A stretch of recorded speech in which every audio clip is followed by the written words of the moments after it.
Hey guys, Sean here. Welcome to the F1 Word and to some Sao Paulo Grand Prix race reaction. How are we all doing today? Hope you had a good weekend and enjoyed today's race at least. I hope you did. It was good. I think the chat is about right. Good so far. There is a poll as always. I enjoyed that. It had its usual mid-race lull, but then Formula One doesn't it? So, but I really enjoyed that one. But then it's Brazil. I'm massively biased, so you could probably just send 20 Nissan Micras out there doing 30 mile an hour and still love it. So there you go. that's how I feel about Interlagos. That's never going to change. Absolutely love it. Like I say, hope you had a good weekend. Hope you had a good day. If you can hear lots of banging in the background, if you're in the UK, you know what's coming. It is bonfire night, Guy Fawkes night here in the UK. So there's nothing dangerous going on outside. It's just fireworks. So I suppose they are dangerous in some ways, but you take my point. It's all good. So apologies for that, but not a lot I can do. People won't stop their fun for me because they're swines. Yeah. I've got a little bit more time as well for this stream than I've had the last two Sundays. Still can't be too long now, obviously, with it being Sunday night, or it's sort of evening night, isn't it, in the UK? By the time we're done, it'll be about midnight, you know what I'm like. So, yes, hope you're all good. I enjoyed that one. I really enjoyed that race. So, but again, it's Interlagos, so no great surprise. Not so great for my predictions. Shocker on Thursday. Let's run through the field as we always do then, and then we'll do lots of waffle at the end. Apparently quite a few people skip to the waffle anyway, so if you are skipping to that, I'll talk to you in a minute. But for those who are staying or watching later for the recap, the run through the grid, let's crack on with it. It will come as no great surprise for me to say we will start with Max Verstappen.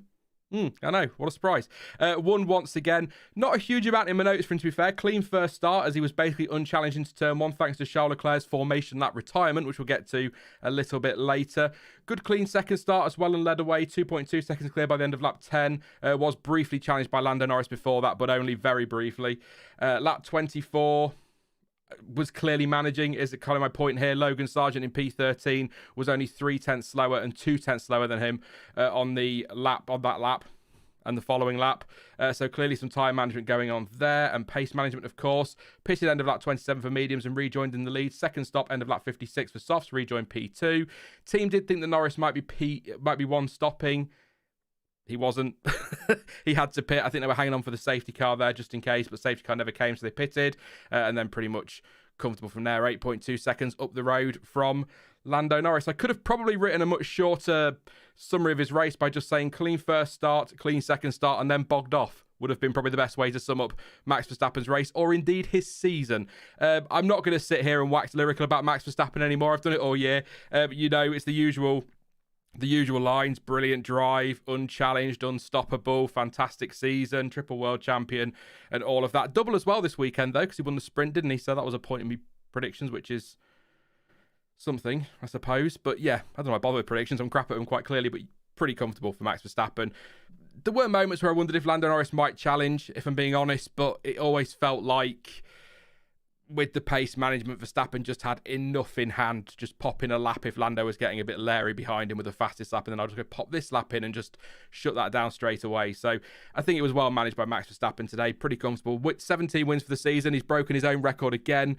11 poles thanks to this weekend, and it is 19 podiums. So he's been on the podium for all but one race this season. It's been remarkable, like I keep saying, record breaking for him. His teammate Sergio Perez started P9, finished P4, only just P4, 0.053 seconds off Fernando Alonso for a place on the podium.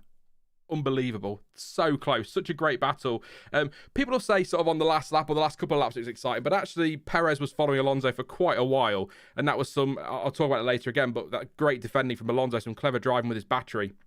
So I think that was actually quite an exciting fight constantly, and not the only thing happening on track, but it felt like it over those last few laps. So really enjoyed that battle. Did actually get a good initial start, by the way, 9th to 7th place. Almost got P6 off George Russell, but the safety car came out, so we had to give that place back, which is no great surprise there.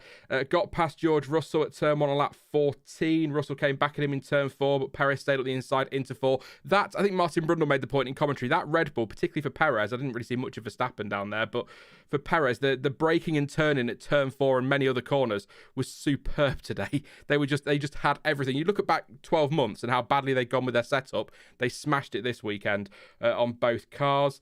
Took Hamilton on lap 18 at turn 1. Pitted lap 20 for mediums.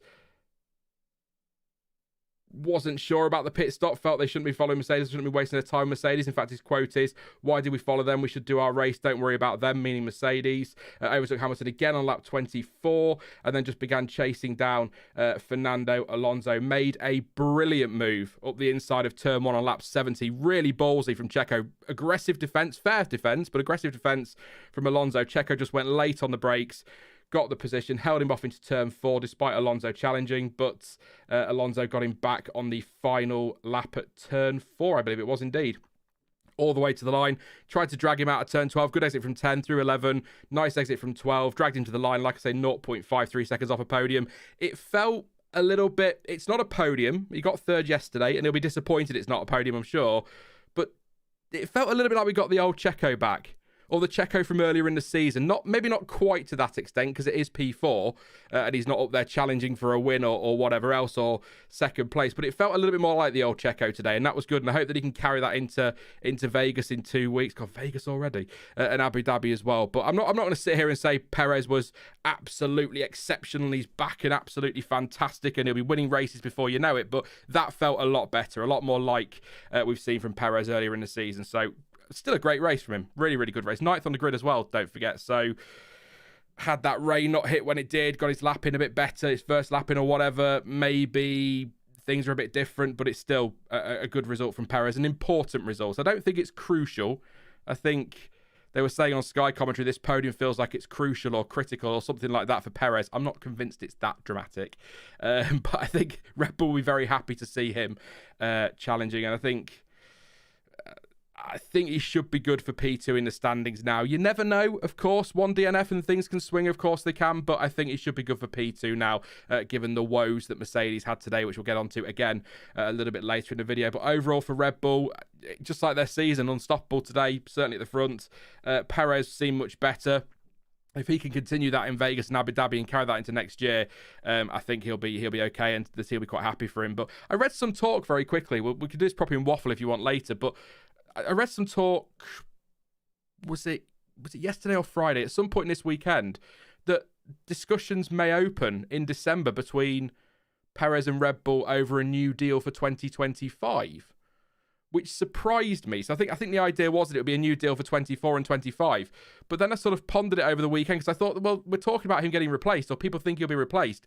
Why is there a new deal? I wonder if this new deal for 24 and 25 will have a lot of clauses in there, and maybe a little bit less money because of how disappointing this season's been for him, and maybe a bit less money for Red Bull to pay, some extra performance clauses, something like that to protect the team going into next season. So I don't think it's going to be 1 or 2 good results and Perez gets a nice new 2-year deal. I think any deal he gets in the next couple of months, for example, is going to be a case of we need to do a deal because we need to get some caveats in there, because we can't have you potentially costing us a Constructors' Championship next year, for example. So let me know what you think on that. We can talk about it properly later if you want to, but I'm not going to go in on Checo this weekend about his future really too much, because it was much better from him. 3rd yesterday and P4 today, and not far off of a podium. So there you go. That's about all I've got for Red Bull. I've not put my notes in order. I always do, but I forgot to today. So apologies, I'll have to scroll down to where I put people from their grid order. McLaren, the pictures probably won't keep up with me today, so I apologise. But McLaren, Lando Norris P2 today, 8.2 seconds off the lead, as I say. Really nice start. Jumped the Astons off the line the first start. Kind of took advantage of Lance Stroll, because you look at the grid, you've got Alonso pointing to his left. No, to his right. And then you've got Stroll pointing to the left. They're kind of coming towards each other. So this gap kind of opened up on the left and the right of the Astons. And so Norris took advantage of that down left-hand side. Squeezed to the wall, very close to the wall. That could have gone either way. Well, contact would have been pretty spectacular if it had happened, but it didn't. So good move there to take advantage of that. Had excellent pace early on as well, actually, in the first lap or two. Got within DRS of Verstappen and got close to challenging into turn 7, on lap 7, sorry. Had a little look, you could call it that, maybe a half look on the outside of turn 4, thought better of it, and then Verstappen just went, see you later, mate, I'm off, and built a 1 second gap by the end of lap 8 and broke the DRS. Martin Brundle made a really good point. He said used a lot of his battery and tyres, but you can't blame him. He wanted to control the pace in the lead. So if you're going to beat Verstappen, when he's on form, you're going to need to do it early and control the pace. So I think using up your battery and your tyres in those early phases to try and at least have a go, I think is the right thing to do. But after that, really, apart from a blistering lap where he's about 2 seconds quicker than everybody else at one stage, he never really threatened for the lead. But he had a go, and I think that's the right thing to do. Told to pick up the pace on lap 19, said, yeah, I am. There you go. Pitted on lap 27 for mediums, was in P2. Second stop, ended lap 59 from the lead at that point, and rejoined behind Verstappen, around 14 seconds behind. So from lap 59 to lap 71, got it down to 8.2. So he was pushing, but again, I think Verstappen had him covered. And I do think it was worth McLaren hanging on for a safety car. I think it's the right thing to do. I think Verstappen was just inside of their or outside their safety car window. So if a safety car comes out, he pits, he rejoins in front of Verstappen. Verstappen's got a fight on, and they've got fresher tyres on the McLaren, so maybe that could have changed things. But as soon as that window closed, it was the right thing to do to pit him for tyres, because he'd have just wouldn't have done much from there, would he? And he had the gap as well, so it was worth a gamble. So nice try, McLaren. I do think it's close some weekends, but I feel like McLaren are certainly a top 3 team, but I feel like they're getting to a point where you could argue they're the biggest challenger going into next season versus Red Bull. But then you look at Mercedes in Mexico and Austin as well, and you could argue the other way. So I'm really looking forward to, hopefully, a closer fight at the front next season, and a really nice battle between McLaren and Mercedes as well. That could be a lot of fun over the course of next season. We'll get to next season when we get there. It's not that far away. It starts officially with Bahrain practice in February. Because the Bahrain race is on the Saturday, so it's really not far off. I think I've said this a few times. There is only 1 month in 2024 where there isn't some sort of competitive F1 action. Quite terrifying. Piastri, I feel for Oscar today. Hit by Magnussen, who was spinning into turn 1 after the contact with Albon. That resulted in rear wing damage, and I think parts of the suspension, Ted said on commentary, have been damaged as well on Piastri's car. They attempted to repair it under the red flag, did a great job to get that sorted. He started the race in the pit lane, but unfortunately, because and it was the same for Daniel Ricciardo, because they pitted immediately after the incident at turn 1, they didn't do the safety car lap, which meant that they were a lap down, so their race was pretty much over pending a safety car at that point. So it was game over for them. So it was a shame he was a lap down, because despite the fact that he was actually carrying some damage from the incident throughout the race, some stuff that couldn't be repaired in that red flag period, he actually had some pretty good pace. So I feel like Piastri, had things gone a little bit more luck into turn 1, I guess is what I'm saying. I think Piastri probably looking at challenging for a top 5. And I'm going to say it, no offense to Lance Stroll, Piastri probably P5 today. I'm going to say that if everything had gone well. It didn't. That's pure speculation. That's not how it works in Formula One. That's racing. But I think he did a good job, all things considered. Decent pace. 8 seconds off Ricciardo over the line. 2 laps down officially, but I do feel for them. It's a little bit of a shame, but ultimately they did the right. The cars were retiring. That's why they came back to the pits after the safety car came out after that incident, because they were going to retire the cars.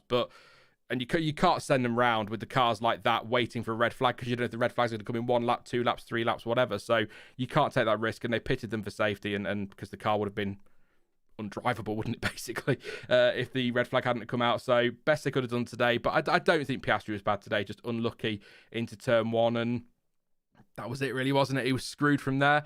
3rd place today, and it feels... I'm happy and annoyed at the same time. If you've been here before, you'll know why I'm annoyed. Fernando Alonso P3. I'm annoyed because now my graphic on the table says 008 instead of 007 for Aston Martin, which is really annoying. So really happy for Fernando. Great drive, fantastic drive, great defense versus Perez, but you've messed up my graphic, mate, so I'm a bit grumpy about that. So, but poor start, actually. Fell behind Norris and Hamilton, but did get ahead of Lance Stroll. Overtook Hamilton on the inside into turn 4 at the restart. Nice move, actually, very nice move. Pitted on the end of lap 25 for mediums, rejoined P6 behind Tsunoda and ahead of Perez. Responded to Perez's stop at the end of lap 47 for softs and rejoined ahead of Perez. A lot of Perez there. Excellent driving, and then I've put in brackets, no great surprise, to defend from Perez, saving his battery for the straights and things like that, charging it up and then using it for defense.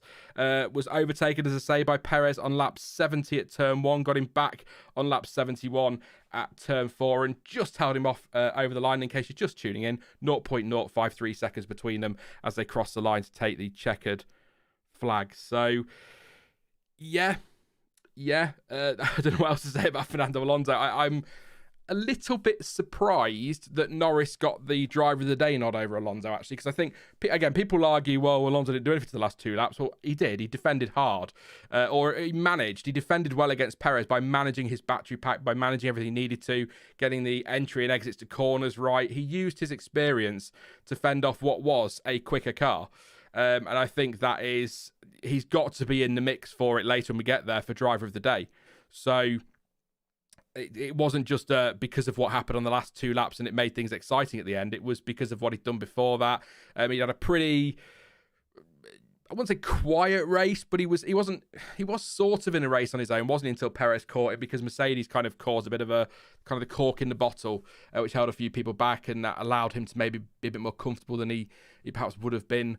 Had Perez started higher, or had Mercedes been on the pace today, but it was the defense against Perez for me that was superb. And if he doesn't do that, I think, again, you could make the argument, if you put I don't want to sound awful, but if you put a Piastri there, for example, I'll not use Bottas this week. If you put a Piastri there in Alonso's position, Perez probably gets him. You know, that's not a dig at Piastri. He's younger. He's inexperienced compared to Alonso. Alonso's a double world champion. He's been in sports in F1 since, 1950. He's been in it forever, basically, hasn't he? So that experience really told today. Wily old fox is the one that Martin Brundle likes to use, isn't it? And that's kind of what he did today. And I think that was superb from Fernando Alonso. Great to see him on the podium as well. I didn't think we'd see an Aston on the podium again before the end of the season. I really, really didn't. I thought the way they've gone backwards, it was kind of game over for them, but they've apparently abandoned the update, gone back to a car they're happier with. Not great news for their update process going into next year, and they're building a new car, so now you're sort of thinking, bit worrying, but for the rest of this season, they might be able to put up a fight to McLaren, but I think McLaren should be pretty secure now. I think they've got the much better car, so I don't think I know it, you can see it, so that's my thoughts on that one. Lance Stroll, best race for quite a while. Best race for quite a while for Lance Stroll. P5. Started P3 on the grid. What's that about? Thank you, Rain. P5 today. 10 World Championship points. Quite a way off those ahead. 6.6 off Perez. He was catching him. In fact, on the last lap, I know that there was battling going on, but Stroll did a 14.7. Perez did a 15.9. So only 6.5 seconds off his teammate. That's pretty damn good for Lance Stroll. That sounds really condescending. I don't mean it like that, but you know what he's like as a driver. So I think really good stuff from Lance Stroll this weekend. Full stop, but certainly today. Did have a poor start, like I say. Fell behind Norris, Hamilton and Stroll. Bogged down a little bit off the line. Got a little bit of wheel spin as he was going up the gears, so that's probably cost him as well. Pitted end of lap 22 for mediums and rejoining P10. That was behind Russell. Reacted to Sainz's stop at the end of lap 52. That looked like it was going to be a battle, but that never really happened, did it?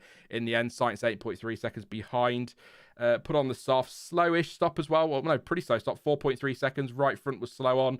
Rejoined ahead of Sainz in P6 and kind of just, like I say, not in a race of his own. Well, I suppose he was in a way, 8.3 seconds clear or 9.3 seconds clear of Stroll and Sainz, and then catching Perez, sort of a race on his own in a way, I guess. But I've got no negatives for Lance Stroll. So I'm just going to check something because I'm sort of trying to talk, but then I'm sort of thinking in my head if my statement about best race for a while is accurate and how long we're talking that while being. Is it a couple of races? Is it a very long time? So Lance Stroll, where are you in the table? Too far down, considering the car you had at the start of the season, mate, but let's roll on. So that's P5. His best result, wow.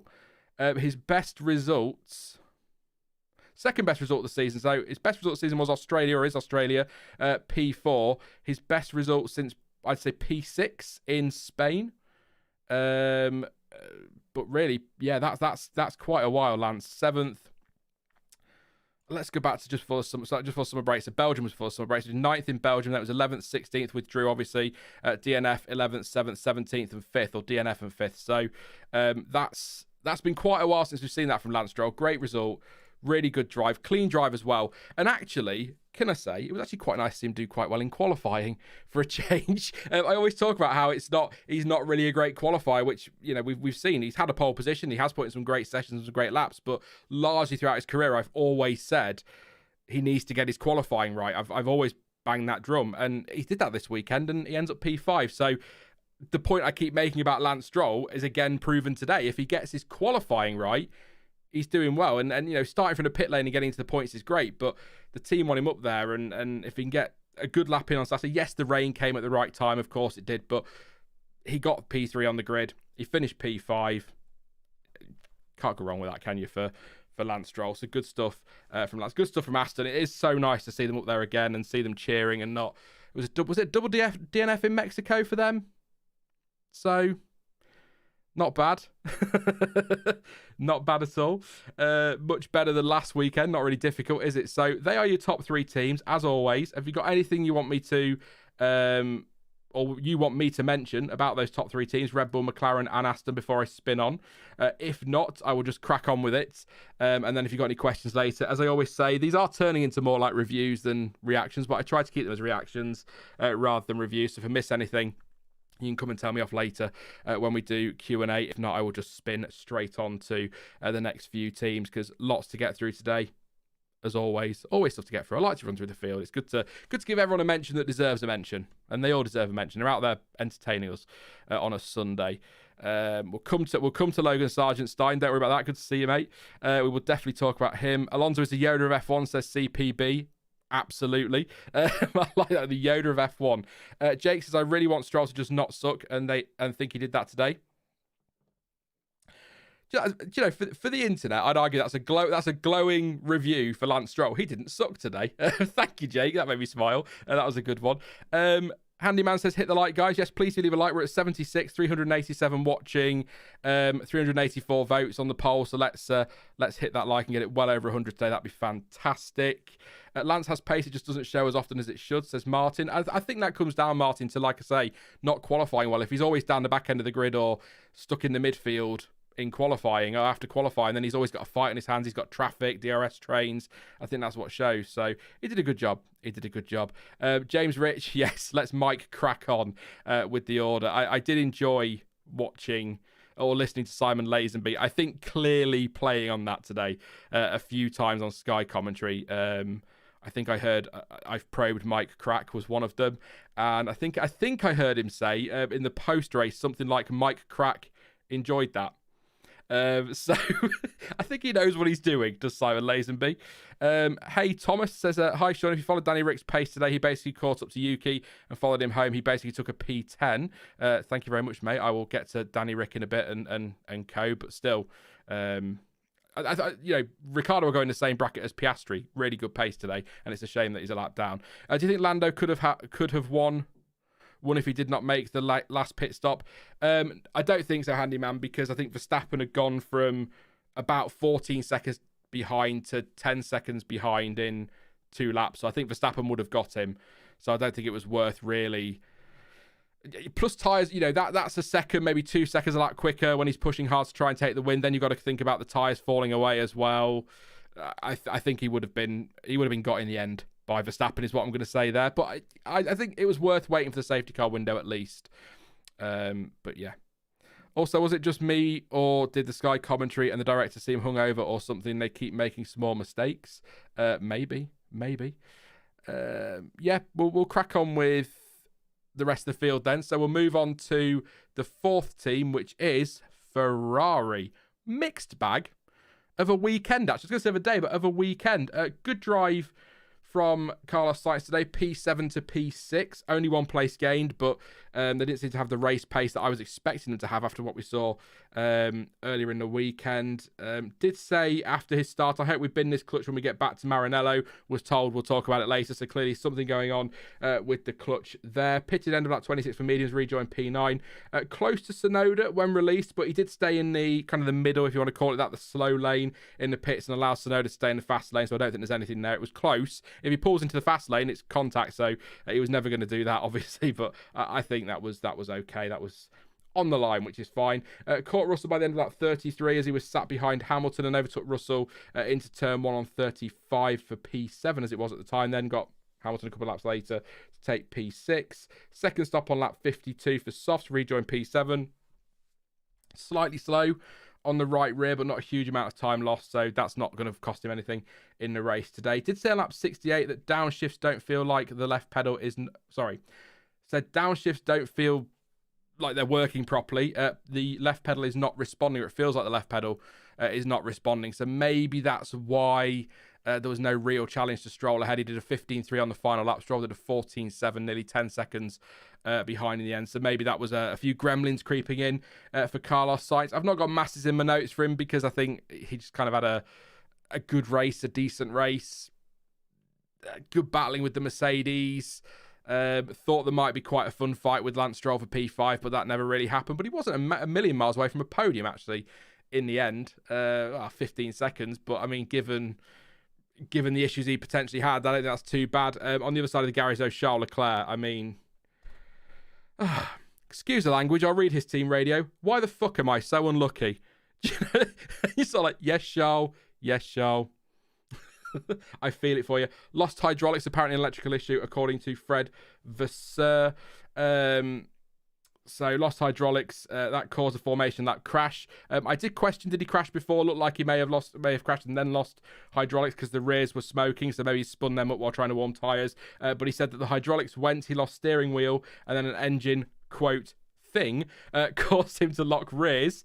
Not the same as Sainz's issue in Mexico, which is, I guess, some positive for Ferrari, I suppose.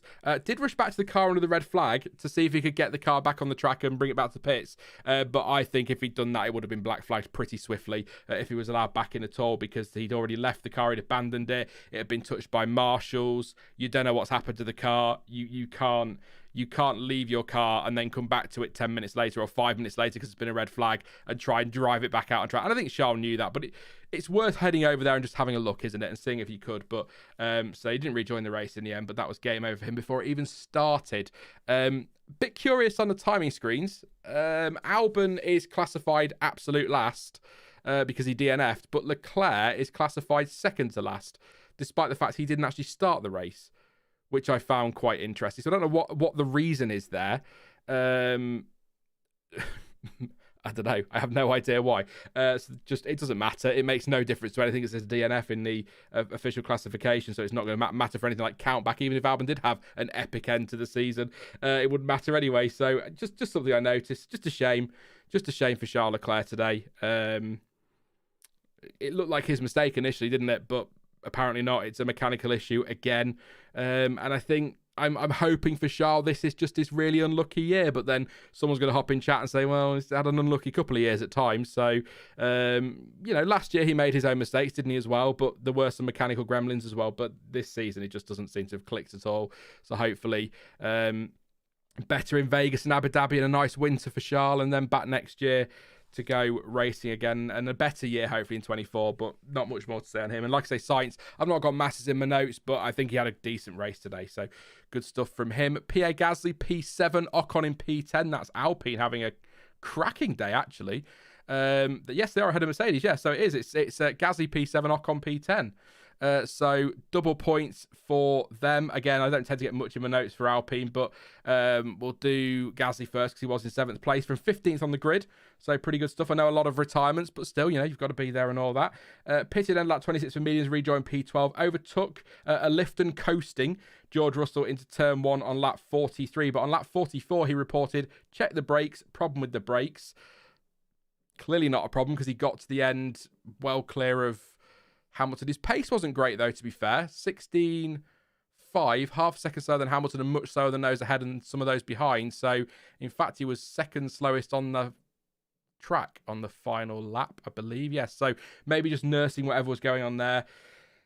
Past Ocon on lap 48 on the straight. It looked planned. It was planned. Ocon had just lost his place to Hamilton. Team orders were confirmed, and then overtook Hamilton on the run to turn 1 for P8 on lap 50. And then maybe, like I say, managing those brake issues to the end of the race. But a good one for Gasly today. Good to see him battle. It's good to see Alpine when they kind of get it right, and it's got right for them this weekend. So good for him. Esteban Ocon, P10. He was kind of in and around the same place as Gasly, involved in sort of battling with your Russells and your Hamiltons and tail end of the points, which is, of course, where he ended up. Gotta say, really good driving to avoid the chaos at turn 1 on lap 1. And first to pit on lap 14. End of lap 14 for mediums. Slightly slow stop, 3.1 seconds, and then stopped on lap 31 for softs and rejoined P14. So, did he 3-stop in the end? This will be complicated to work out. Yeah, I think he did 3-stop, didn't he? Yeah. Let's go find a Pirelli thing to confirm that, because the timing screens, I don't have my phone, so I'm going to have to do it on the desktop, unfortunately. So apologies if my PC suddenly just decides to crap its pants. It's not handling things this last couple of weeks very well. It might need a bit of a clean up over the winter, which isn't too far away. But I just want to check with Ocon. I think it was 3. Because everyone came through the pits, so 14, 31 and 51 for stop. So actually, 3 stopper was pretty pacey. What was his pace on the final lap? Well, 16.6. Not great, but actually not great. Slowest on the grid, actually, at that point. But still, yeah. So 3 stopper did work for him. He got himself a point.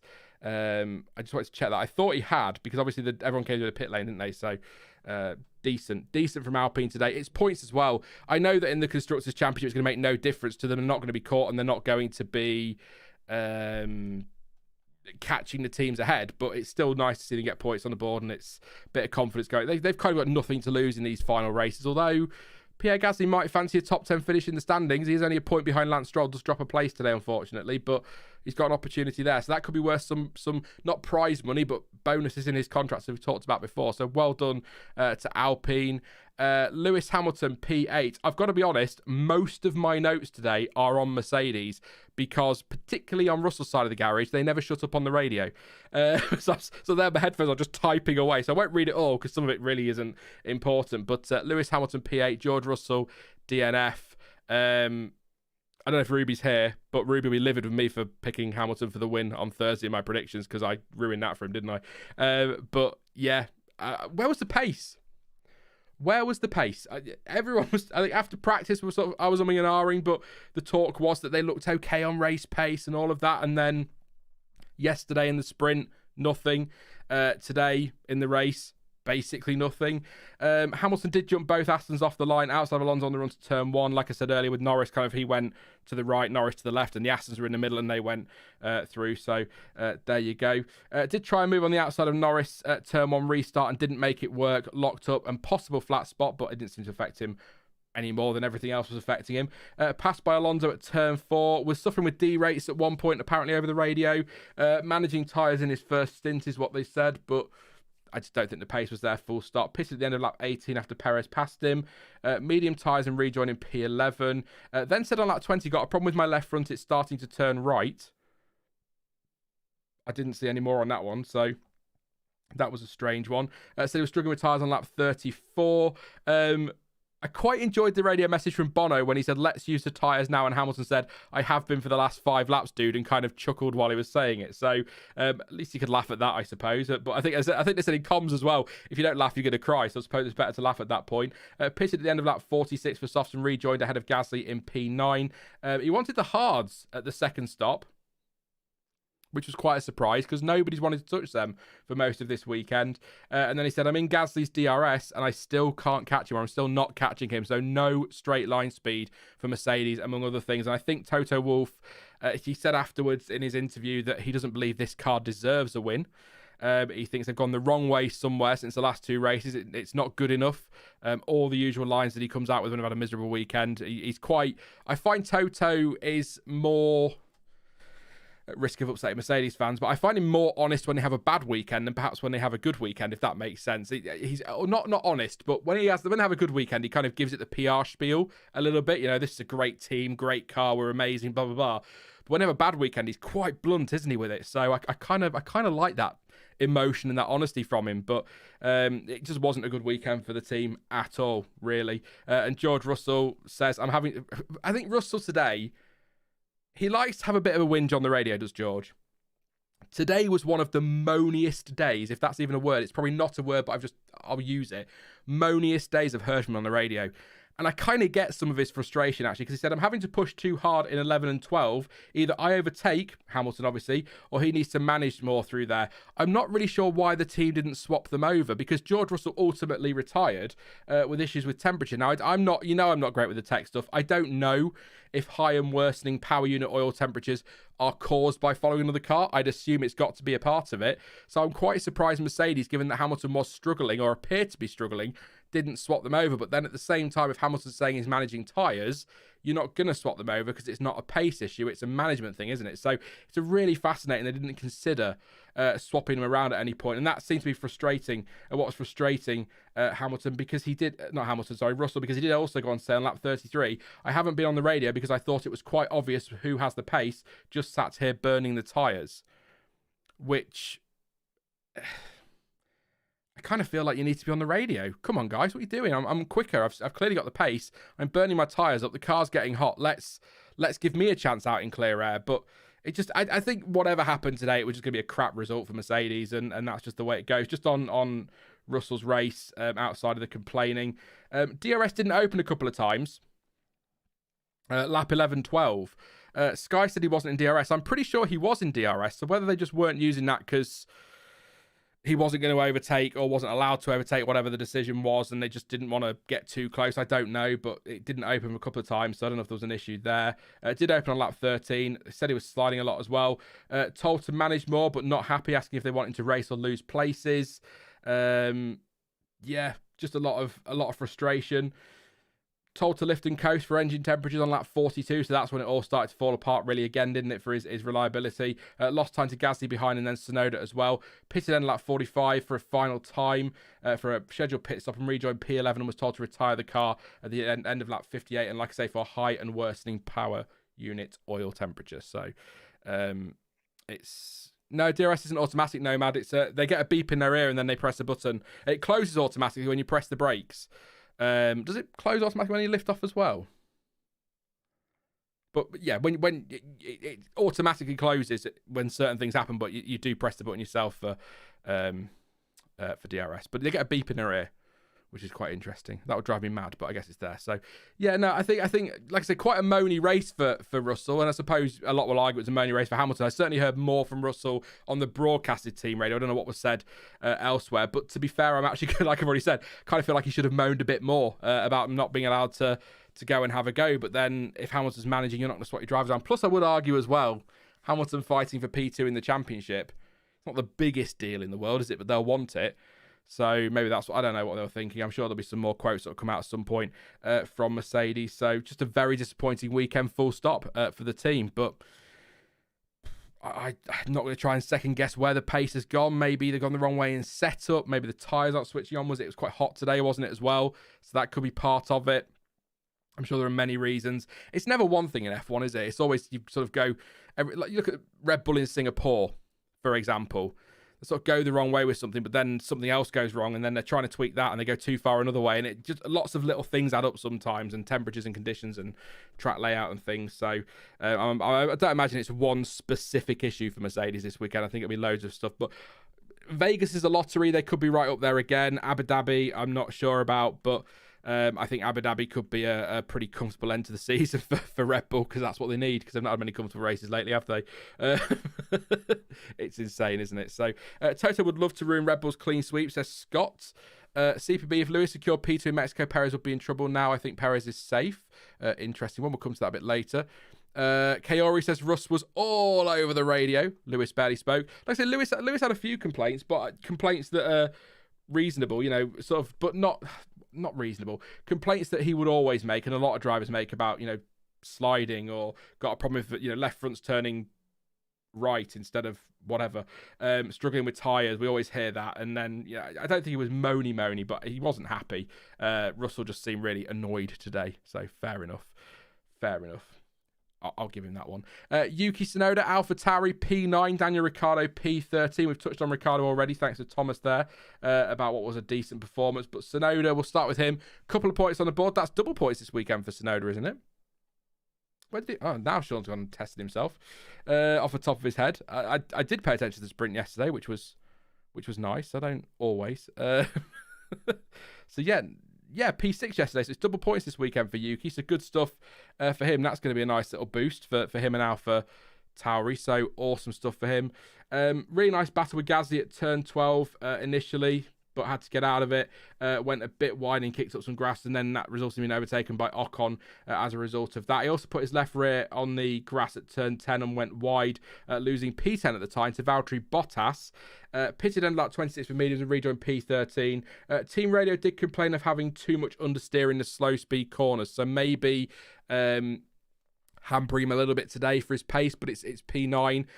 If you'd have said to me an AlphaTauri was P9 at the start of the weekend, I believe you, because that's about where I think they'd be, sort of 8th, 9th, 10th place. So I think that's really good. 7 seconds behind Hamilton, 15 seconds up the road from Ocon. Ended up in a bit of a lonely race, I suppose you could say, looking at that for Tsunoda, but good pace today. And it's really nice seeing AlphaTauri take such a big step forward in the last few weeks, given where they were. And they actually, I said, was it last week or the week before?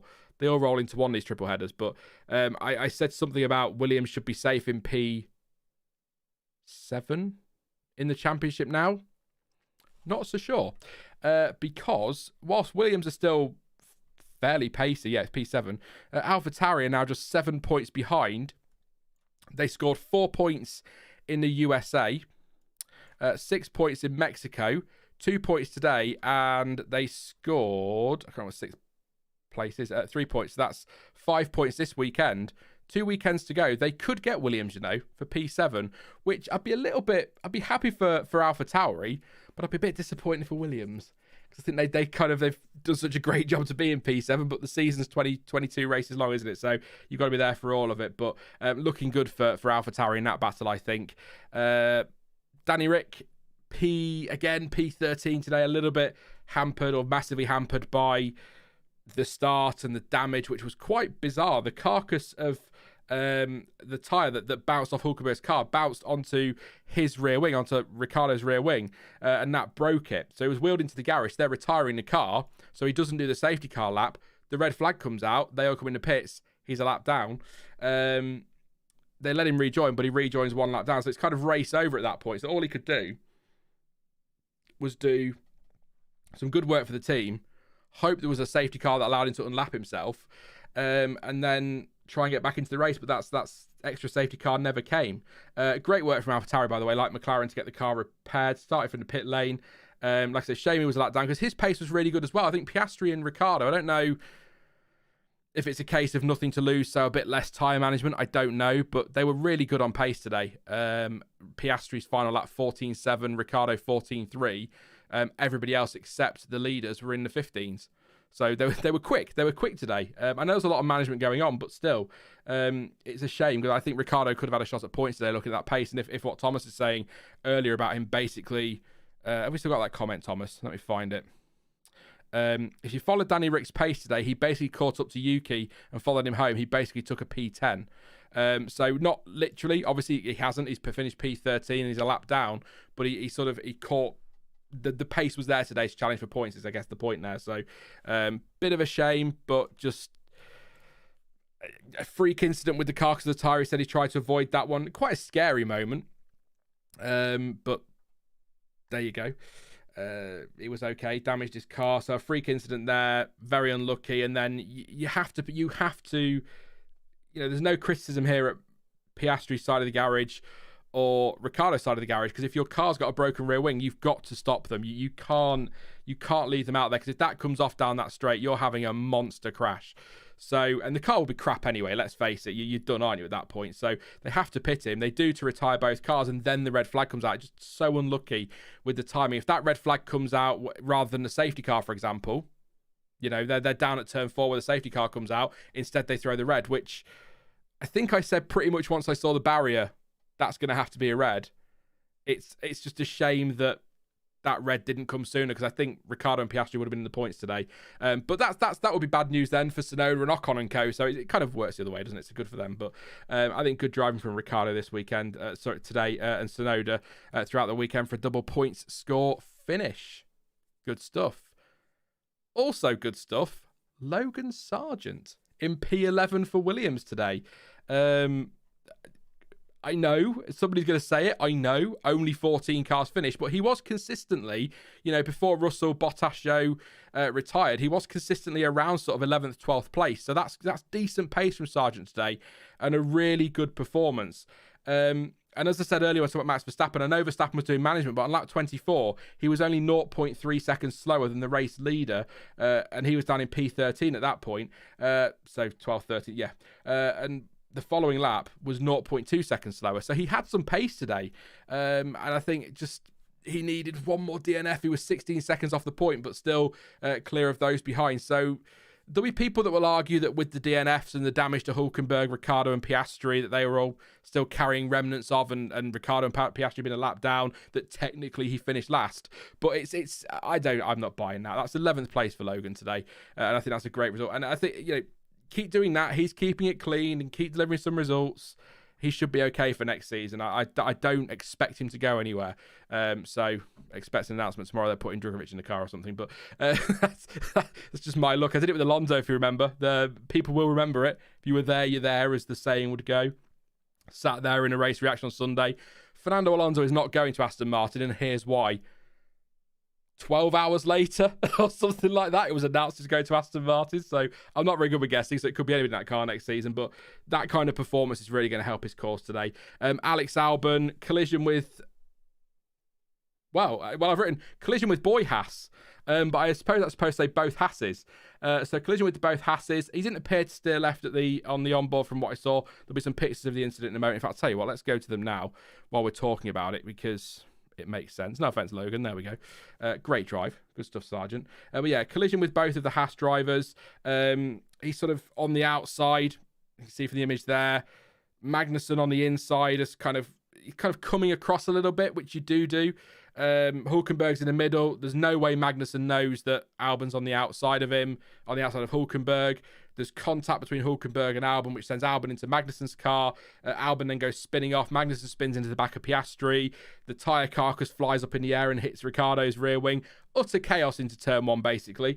And that was it, really, for Albon. Kind of almost like I hate the phrase 3 into 1 doesn't go, because that's Martin Brundle's thing. It goes in his book, doesn't he, of Martin Brundle cliches in commentary.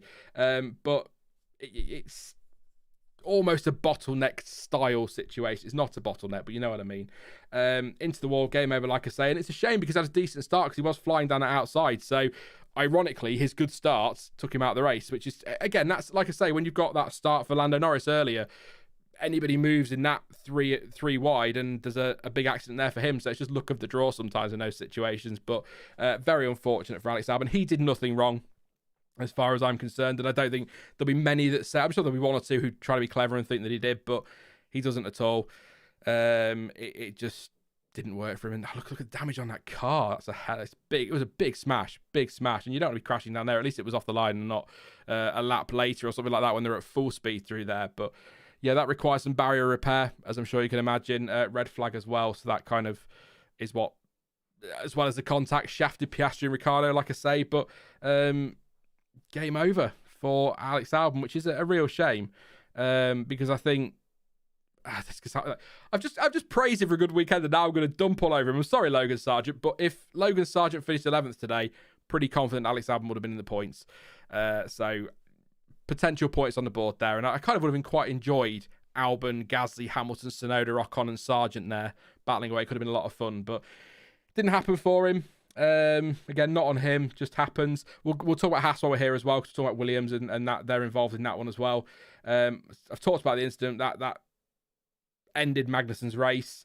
I don't think he would have. The mirrors on these cars are cack anyway, but I don't think he would have seen Albon on the outside of Hülkenberg. He's going to be focusing on a Hülkenberg and not hitting him, but still trying to put the squeeze on like everybody does, and getting down to turn one ahead of his teammate, not thinking, oh, there's somebody on the outside. He's not going to know that. So that was what caused that one, really. He was hit by the out of control Albon, I suppose you could say, and that caused him to go into Piastri. His race was over from that point onwards. As for Nico Hülkenberg, he got hit as well and had some damage, but the team were able to repair his damage. But because he didn't pit when the safety car came out to retire, and he completed that safety car lap, he wasn't a lap down. So when the red flag came out, which is really what Piastri and Ricciardo needed, but again, you couldn't with the rear wings like that, but that red flag came out, that allowed him to pit, allowed him to make repairs. I imagine, I'm sure I have my phone here a minute. I'm being a right old man about this. I've lost my phone. I feel naked. It's bizarre. How pathetic. I'll see if I can load it up on here. Let me see if I can. PC will start chugging in a minute, but let's just see if there's anything from the team on whether or not. I assume Hulkenberg must have been carrying some damage. Where are you? It was a typical start situation where it got too tight, and it was very similar to what happened to me in the sprint in Qatar. I got sandwiched. The car was fine after the red flag repairs. There was just no performance. Okay, so he wasn't carrying damage. It was just no performance from Nico Hulkenberg. And Kevin Magnus says, I got really good start, and then I think Albon squeezed Nico. They had contact, and they sent Albon into me like a chain reaction. It is what it is. Obviously, you've got to move on to the next race, and the next race is Vegas. He's already in the casinos. Is Kevin Magnussen? So there you go. One more team, and I'm afraid, Pascal, if you're here, mate, it is last and very much least today. Alfa Romeo. I say least. I'm a little bit disappointed actually. Zhou was told all I've got is told to retire the car at the end of lap 23. So Zhou Guanyu, game over for him on lap 23. Another mechanical issue. Valtteri Bottas, though, seemed to have decent race pace today. He was up into P10 by the end of lap 15. He did some overtaking as well. Mostly DRS overtaking, but that's Formula One for you, isn't it? So, he got some overtaking done with the DRS into turn 1 and all of that, and some nice little battles as well. Pitched at the end of lap 18 for mediums. Looked to me as though he was on for points today, which would have been huge in the battle with AlphaTauri and those around them, but unfortunately, he was told to retire the car at the end of lap 39. So it was, like I say, last and least, but actually Bottas was having a pretty decent race up to that point. So very frustrating. And again, I don't know if Alfa Romeo have said what the issue was yet, but I think the commentary said it was something similar to what was going on with Zhou Guanyu's car. Just while scrolling here, my partner was watching F1 this weekend. I know, scary. And made a very interesting observation about the title sequence. It doesn't matter. It really doesn't matter. But I'm just intrigued. Why is it that Zhou Guanyu is the only driver who doesn't have his face zoomed in on in the title sequence? Next time you watch F1, now you're bloody right. Every other driver, they zoom in on the face, or at least have a close-up of the face. But they don't with Zhou Guanyu. He must have had a zit or something that day that they didn't want on camera. I don't know. But it really doesn't matter. It's a weird observation. But I just thought I'd mention it. People going, and? Yeah, and exactly. Valtteri is forced to retire from the Brazil Grand Prix due to a technical issue. Can I log into my emails? I'm not logged into my emails. My F1 word emails, because I was signing into my Steam account the other day to play City Skylines 2, and I don't think I remember my login for the F1 word account. I'll see if I can get in. I'll let you know in a second. I just want to see if I've got the press release from Alfa Romeo, because they're unlikely to say it on Twitter, but they're more likely to say it on the press release. Sorry, I can't type and talk at the same time, so I do apologise. I'll do my best for you. Like I said, press releases for the teams towards the back are just a little bit more reliable than me talking nonsense at you and trying to find something that happened when it didn't. We have only got Williams in at the moment, which is annoying. I don't want your cookies. Let's have a look. So Williams, Dave Robson. Logan had a cleaner race and used the safety car and red flag period to effectively run the entire race on soft compound tyres. Yes, he was one of those, actually. That's a good point. Sargent started on the mediums, then moved to the softs under the safety car and the red flag. And Hulkenberg did the opposite, started on the softs and then moved to the mediums. So that opened up their strategy for them. So that's a good point. Pleased that one was there. He raced well with the Alfa Romeos before they both retired, and with further retirements was able to finish P11 whilst controlling his pace to stay ahead of Hulkenberg. So not much else to say about Alex Albon, I don't think. What's he said in his incident? Had a great start. I think it was one of the strongest starts on the grid, but after looking at the external cameras, the driver on the inside was a bit blindsided by two cars on the right, so there wasn't much I could do. With all the retired cars throughout the race and many out of place with damage from the crash, we really could have been on for points. So it's disappointing when the championship fight is so tight. Totally, obviously wasn't our day. Today, obviously, totally obviously. Today, obviously, wasn't our day. We'll look ahead to Vegas and try and maximise where we can, but nothing from Alfa Romeo at the moment. That's going to have to be one of those. I'll keep an eye out for their press release for you. I better turn that off in case I get copyright struck. I don't know if it came from on the stream, but if it did, apologies. So there we go. That's the run through the field. Still took an hour, mind you. Driver of the day. Lando Norris is the official driver of the day. Who is yours? Let me know. One surname in the chat. I'll give you mine in just a second. Don't forget, by the way, to drop a like. 392 of you here. Thank you very much for joining me this Sunday evening. And thank you for the likes as well. Let's try and get that up to 200 if we can. That'd be epic. 60 more. We can do this. It's your challenge for the week. Let's get the likes to 200. You'll all be legends even more so if we can do that one. But yeah, driver of the day. Let me know. Don't forget to subscribe as well. What we got coming up? So week off from the races, then it's Vegas and Abu Dhabi. So I will do post-quali waffles for the final 2 races of the year, I think. All should be good to do them. I'll let you know nearer the time, but it will be good to do that one with you and see out the season with a couple of extra streams. So we'll do that one. But yeah, lots to come over the winter as well. I'm not going to be disappearing. So driver of the day, I get why Lando Norris got it. I totally get it. But as I said earlier, I think I'm going to go with Fernando Alonso because I'm not going to buy into he was only good on the last 2 laps because he made it interesting. It's like, no, his defense against Perez, the way he was managing his battery, the way I said it earlier, didn't know the way he's managing his battery, even when he got overtaken by Perez, the aggressive defense that was there, the fight back, he could have turned everything down and gone, oh well, that's that then, and I'll cruise the last lap and bring it home. He didn't. He pushed hard. He got the opportunity, took advantage of Perez going deep into turn 1, made the move back in a really decent move at turn 4, held him off for the rest of the lap, dragged him to the line. Really great stuff. So I've got to go with Alonso, but I accept Lando Norris had a very good drive as well. But so did Max Verstappen. So I think any of the top 3 could certainly have driver of the day. I think there's a great argument for Sergio Perez from 9th to 4th. And I think Lance Stroll deserves a nod, rarely. But I've got to go with Fernando for that one. I don't think, just looking through the field here, Verstappen drove well, obviously. Norris drove well. Alonso as well. Both of those, obviously. Perez drove well. Stroll drove well. I think Sainz had a decent race. Gasly had a good race. Hamilton probably did all he could with the car that he had underneath him. Tsunoda had a good race. Ocon had a good race. Sargent had a good race. Hulkenberg did well considering the Haas eats its tyres and he had that contact on the first start proper, and despite the fact they were a lap down, Ricciardo and Piastri had good races as well. So I don't actually think anyone had a bad race today, really. So you could argue for anybody if you want to, but I think Alonso is the way I'm going to go with that one. Yeah, Fernando Alonso for me. It doesn't matter, does it? But it's just nice to do a bit of a driver of the day. So Kaori says Norris. Kaori was first today. Awesome. Musso says Alonso. Mamoki says Alonso. Tsunoda for Stein. Dave says Alonso. Ritwick says Alonso. Lars says Alonso. Dirk says Alonso. There's a pattern here. Dory, CPB1, Adonis, Darkstein, Nomad all say Alonso. EE says Alonso. Silent Shark says Alonso. Raul.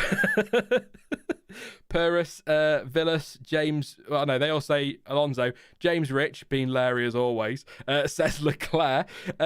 Greg says Alonso. Sighted Camera says Alonso. Defender of the day. I like that. Ari says Alonso. Scott says, what was the last weekend no one was under investigation at this point in the F1 word cast? About 15 years ago. I wasn't here doing this 15 years ago. It feels like it, doesn't it? Munro says Alonso. Michael says Verstappen. Corp says Alpine. The zero line, Alonso. I can tell it's driver of the day time, even though I'm only 10 minutes in, lol.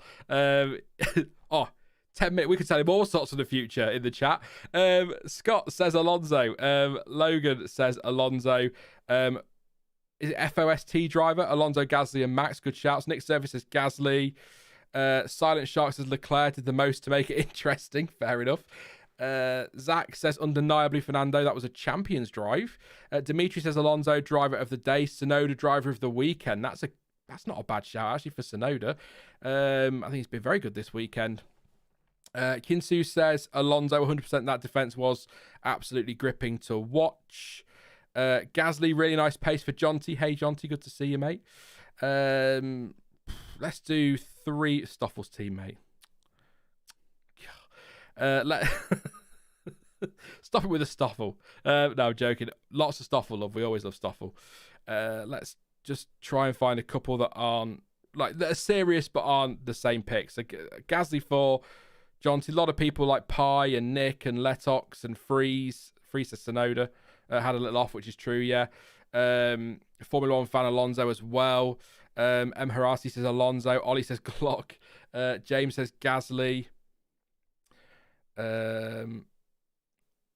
RVDB says, I'm going to say that just in case. Verstappen was clearly better than Norris, but driver of the day was by far Alonso. Martin says Lance, because of his season, turning out like he did, deserves a shout. Absolutely deserves a shout. Absolutely. Moray says Magnussen, according to Alpha Tauri. There you go. Magnussen took out 5 cars. That's real talent, says Jonty. So there you go. If you have any questions, we'll do the waffle and the Q&A now. Get them in. They can be about anything you like, but ideally Formula One related, and ideally related to the Sao Paulo Grand Prix. We'll go for about another 25 minutes, half an hour. So we do a 90-minute stream again. Thank you very much to Lyle for your super chat. Says good race for Alonso and Perez, much needed. Thank you very much, mate, for your support there. Really appreciate that one. I've not missed any, have I, Lyle? Thank you for the super chat. Also, thank you for the reminder to check the super chats. I appreciate that doubly then. Thank you very much, mate. No, we're okay. If you do want to pop a super chat in, by the way, feel free, but I'll always try and come to chat and make sure I get your questions and things in as well. But super chats are there, and PayPal and Patreon and all of those things as well if you want to support the channel. Streamlabs too. Every penny goes into keeping the channel afloat, and I'm very nervous about the winter, I'm not going to lie. This channel, I was thinking about earlier, has become very reactionary, so when there's not a race weekend, even if I put a video out, it doesn't tend to do well. So I'm a little bit concerned about the winter and whether or not I'll be back for Bahrain. I should be. But I'll still spend the entire winter bricking it. That's how I am. Not sleeping for 2 months. Please, it should be all right. Yeah. Any questions? Anything you want me to talk about? Throw it in there. Anything I've missed as well? I will try and keep an eye open for any more worthwhile. I don't mean that really badly, but worthwhile. Press release, that's the phrase I'm looking for, because I really want to see Alfa Romeo's press release. Yeah, that's what I'm waiting for, really. So I'll keep an eye out for it, and then we'll see how we go. Anyway, did you hear Verstappen singing? I did. I nearly started the stream singing. I was very close to starting to sing Green Green Grass. I thought, no, I'm not going to do it because it's embarrassing for me. It's embarrassing for you. It's awkward for everybody. So I was like, no, but I nearly did. That was good to hear. I don't know I don't know what the relevance is of that. If anybody wants to let me know, that would be good. Sorry. Kaori, not Kaori, sorry. Who was it? I've lost you now. It just made me giggle. Sir Ken Charlotte says, store your nuts carefully this winter, Mr. F1 Word. I will try. I will store them well. Thank you very much to James Rich for apparently your first super chat, but I'm sure you've done super chats before, James.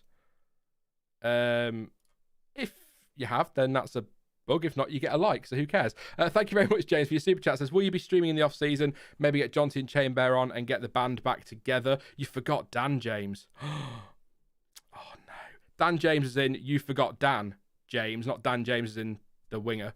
Where does Dan James play for anymore? Leeds? Who cares? But I will be streaming the off-season, yeah. Whether or not I get Jonty or Chainbear on or anybody like that, that's up to them, obviously. But yes, thank you very much for your super chat and your support, mate. It's always... I always enjoy a bit of banter with you, James Rich. The only person who gets full named every single time. Thank you again to Lyle for another super chat. Says, plus our dump truck's faster than the Mercedes W14.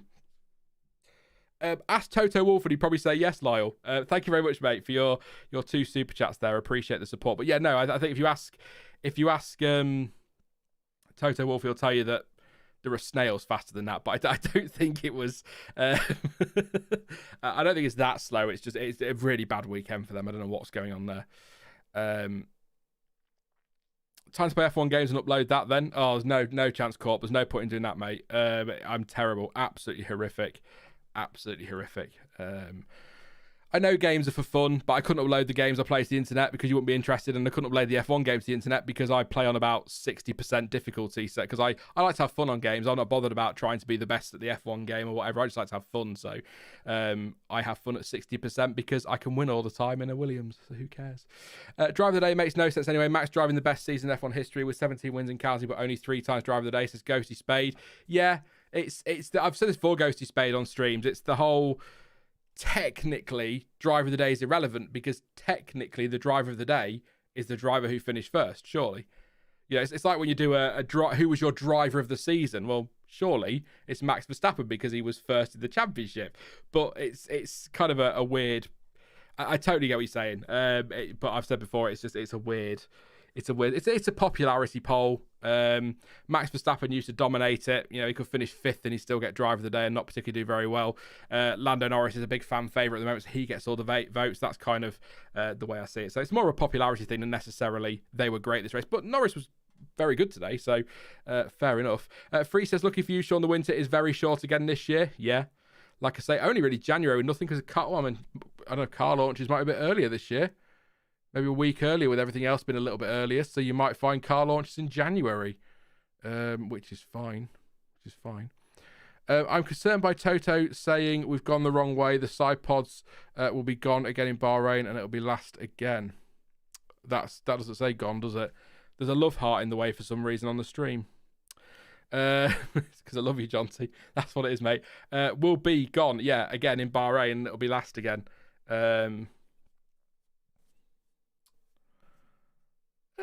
Am I concerned? I don't think I'm not a Mercedes fan. I think I've been clear on that. But I wouldn't be concerned if I were a Mercedes fan or if I was a Mercedes fan, whichever, because they've definitely moved forward. And this weekend, I know they've not always been towards the sharp end in the last few races, but this weekend feels more of an anomaly than almost like the exception rather than the rule going forward. Certainly since their update in, was it Austria? No, it's McLaren was Austria, wasn't it? Well, Mercedes had a big update that seemed to move them forward as well. So I think I wouldn't be too concerned about them, but there'll be a lot of eyes on them in testing, won't there? Because they'll be like, oh, what are they going to do? And it will be interesting if they do keep the side pods as they are, or whether they do go back to zero pod or try something different. I don't know, but it's, as cited canvases, I don't think it's side pods are the issue on the car. It's something else. I don't know. I think side pods were part of the problem, but I think the overall package was just wrong, wasn't it? They just went the wrong way with it, and they've sort of improved it this year. And they've begun to perform better, and then they have an off weekend and we all start thinking, oh God, they're terrible again. But actually, they could rock up to Vegas and Abu Dhabi and be back where they were a couple of weeks ago, or even last week. So I'll keep an eye on them. But I totally get what you're saying. It's Toto was quite down, wasn't he, after the race? But you can totally understand why. I have a question, says Raul. Trending on tinfoil hat. Jonty, get ready. Seeing that Aston Martin's upgrades don't work, do we think whatever Dan Fallows develops at Red Bull got over to Aston Martin works, and Aston Martin don't entirely understand their aero platform?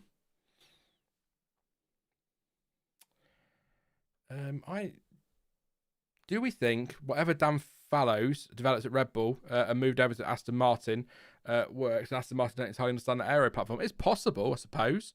But then they've got Dan there, haven't they? So you'd think he'd be able to kind of help them through that a little bit. But I think really kind of as a wider point, I do find it quite fascinating that they kind of turned around and they've taken a step back.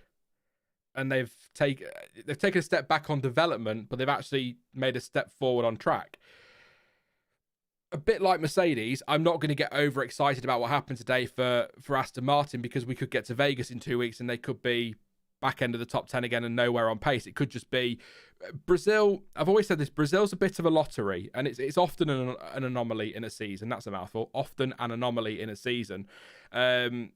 Teams like last year, Mercedes not really any in the fight. I mean, it was in Cota last year, wasn't it? Hamilton, sort of not a million miles away from fighting for the win, but they weren't really where they are now, and they won quite comfortably in Sao Paulo last year. So it's one of those tracks. It goes alongside tracks like, there's another one I always use as an example, and I can't remember now. A track that I don't really read too much into in terms of pace and performance, because although there are lots of things you can read into, of course you can. It's a good mix of low, medium speed corners, but it always feels like it's a bit of a standalone weekend almost from the championship. It's a totally different thing. The rain affects it. We saw in qualifying, cars that are normally slow are quick and cars that are normally quick are slow, and you sort of see that quite often in Brazil. So I'm not going to read too much into it, but it's interesting. It's an interesting point. And Jonty says, I think the issue is that they've gone hunting for downforce and got it, but it's massively inefficient and makes the car too draggy. So I think that was an Aston Martin point, but that's what Jonty said. So I assume so. Australia, that was it. Thank you, Abhinav. Australia. I didn't mean to punch the mic there. I apologise, I've just knocked you all out with that one. Thank you to James Rich as well, who again got full named, even though he's doing a good thing. I think he just enjoys it at this point. For becoming a channel member, thank you very much, mate. You get a badge. I do need to sort out some more membership stuff, which I will, for the second winter in a row, look into. I did your badges last winter. I promised I wouldn't. I did. So we'll cover some stuff. I might try and get some emojis or emotes in the chat for you all as well for members, just for a bit of fun. But yeah, we'll talk about that another day. Thank you very much, mate. I really appreciate that support. Massively awesome of you. A couple of questions I've seen.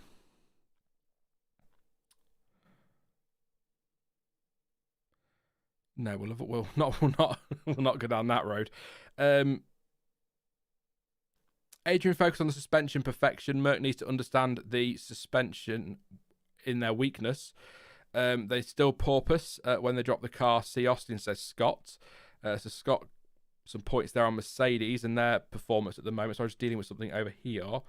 No, it's okay. Doesn't matter. It's fine. Doesn't matter. How long does Sargent have left? I think you'll get next season, Sakensha. I honestly do. I think, he was good today. Really good today. He's had some good weekends lately, but he's not done anything spectacular. Yes, he got the point in Austin, and yes, he was there to take advantage of that look when it fell his way, but he did get that because of 2 disqualifications. But ignoring that, he was still P12, so it was a good weekend for him, is the point I'm making there. So he has done well over the last few races, so I think he is moving in the right direction. Maybe there's been a word, just take it easy, take a step back.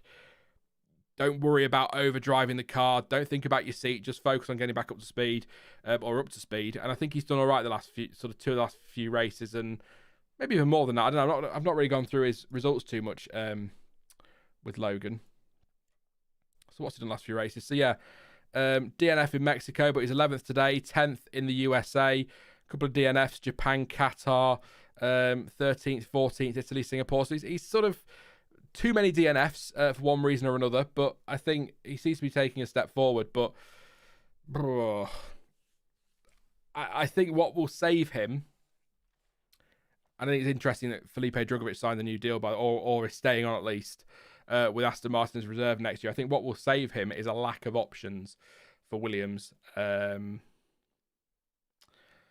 That's, I think, obviously if he bins it in the last 2 races and he continues to be terrible, or he is terrible, then they might have to make a decision. But I think the lack of options for them will save him, because they're going to be looking at, for about the 500th time in the last 3 or 4 weeks, I've said this line, but they're going to be looking at the driver market next year with so many options becoming available. So that's I'm just trying to think in my head here.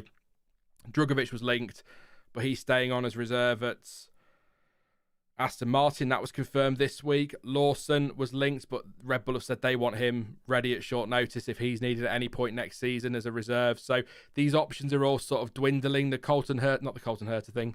Alex Palou stuff has gone very quiet. It went silent pretty quickly after, I think, James Vowles shut that one down. And all the words, all the talk and that from Williams. And of course they're going to get behind the driver. They're not going to say we're sacking him, he's crap. They're going to try and get behind him. But I think all the words seem to be very positive, and looking at, he's making progress. We want to see more progress. I think he'll stay, but I don't think, unless he absolutely steps up massively in 24, I don't think he'll be there in 25. We'll see how it goes. But yeah, Ollie Behrman. Actually, no, that's not. I said this last week, didn't I? This was the point I was trying to think of.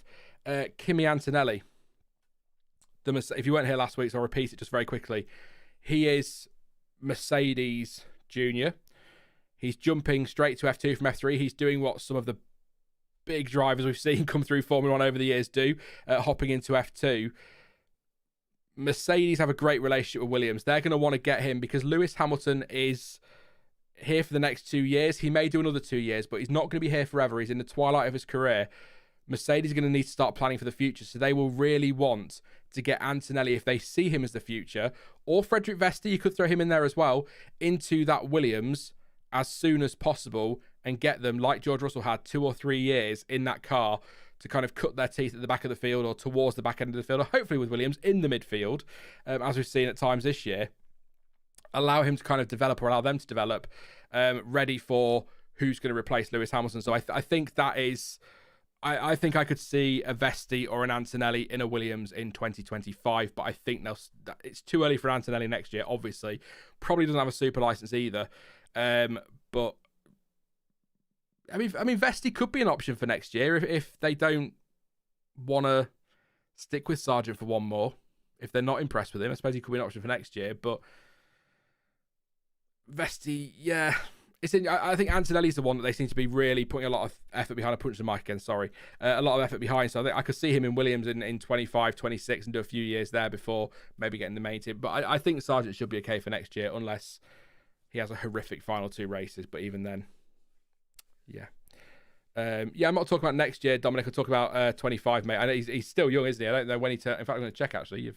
You've piqued my interest. Kimi... Is it Andrea? I didn't know it was Andrea Kimi Antonelli. There you go.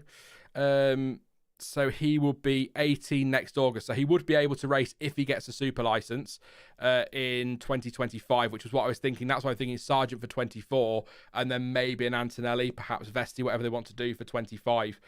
Williams was my thinking there. I'm not thinking about next year. I still think, yeah.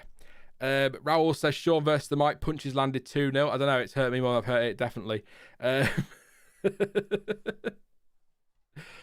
I think they've made a mistake rushing him into F2, though. I don't see the rush, says Moray. When a driver is seen as massively talented or they impress a team, they tend to get rushed through quite quickly, and sometimes it works brilliantly. Kimi Räikkönen had done... I mean, I'm just trying to have a look at stats here. Second place in 2019. That's karting. That doesn't count. I'm not going to count karting for that one for some reason. But Italian F4 champion in 2022. ADAC Formula 4 champion in 2022. Not one-off races, but champion. So what's that one? Formula Regional Middle East champion in 2023, this year, obviously, as well as Formula Regional European Championship winner in 2023 as well. So he's winning titles, and that's going to get teams excited if it's one of their juniors. So I can see why they're rushing him through, or bringing him through quickly. But I tend to agree. I don't think there needs to be a massive rush. But Verstappen we've always had younger drivers in F1. You know, there were young drivers before Verstappen came along, but Verstappen was the youngest, and he kind of started this, didn't he? And then Lando Norris at McLaren, get these young drivers in, build your team around them. It works. And for the most part, so I think that's what teams are doing. I'm waffling, which is kind of the point of this part of the stream, which is absolutely fine. We've got another 5 minutes. Any more questions? What happened with Alex and Logan then? What do you mean? I don't think Alex is going anywhere, is he? Have I missed something, or have I mixed something up? Gustav, I don't think Alex is going anywhere. I'm talking about a Vesti or an Antonelli maybe replacing Logan in 25.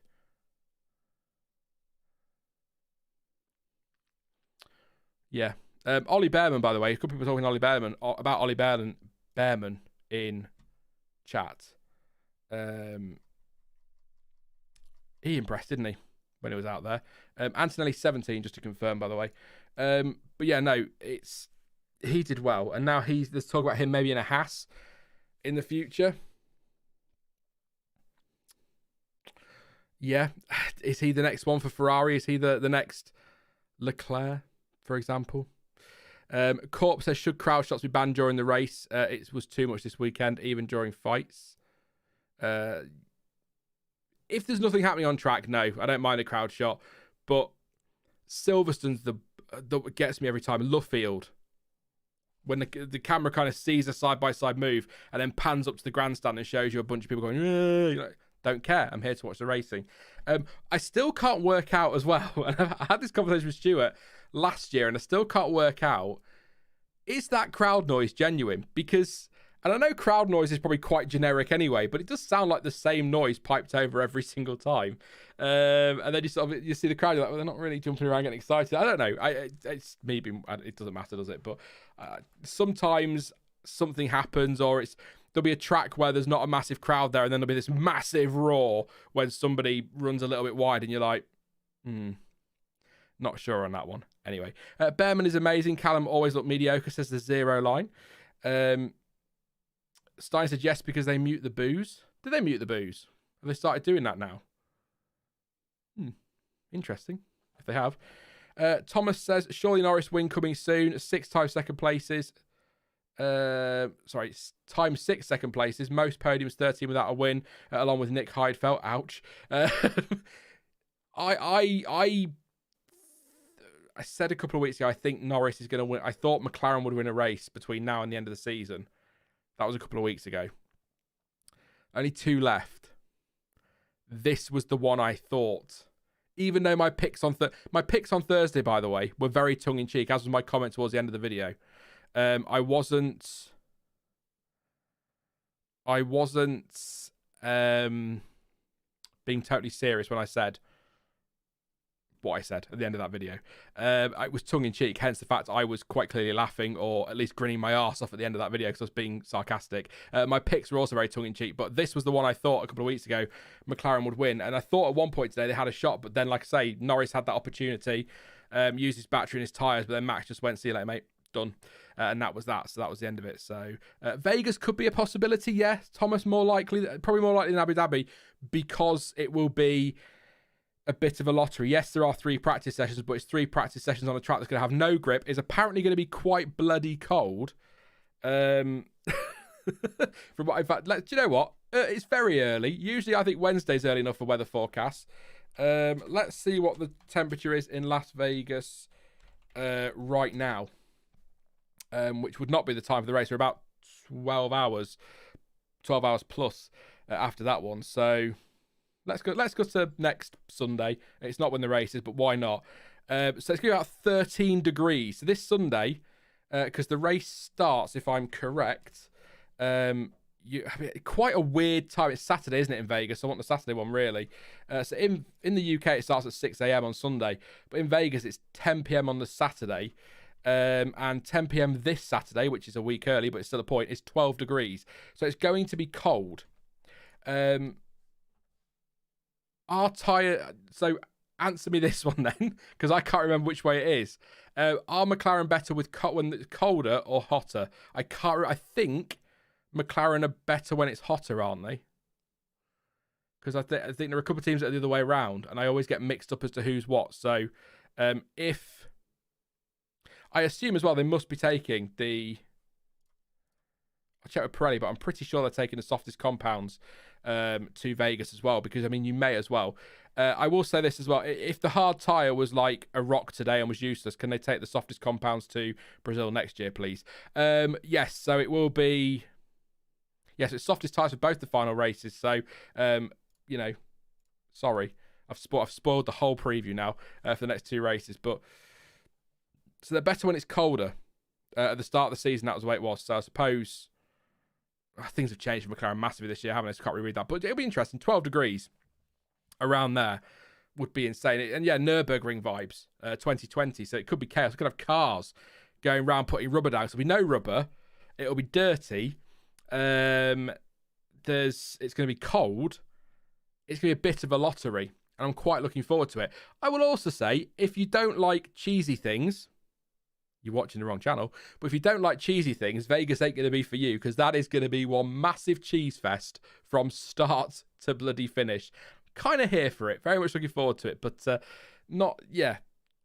like early races and I like late races, because I don't like racing in the middle of the afternoon, which is unfortunate because I live in the UK, because I feel like your whole day is just consumed by the race then, or whatever's going on. Whereas if it's in the morning, it's out of the way. You've got your day to sleep on the sofa, as it turns out.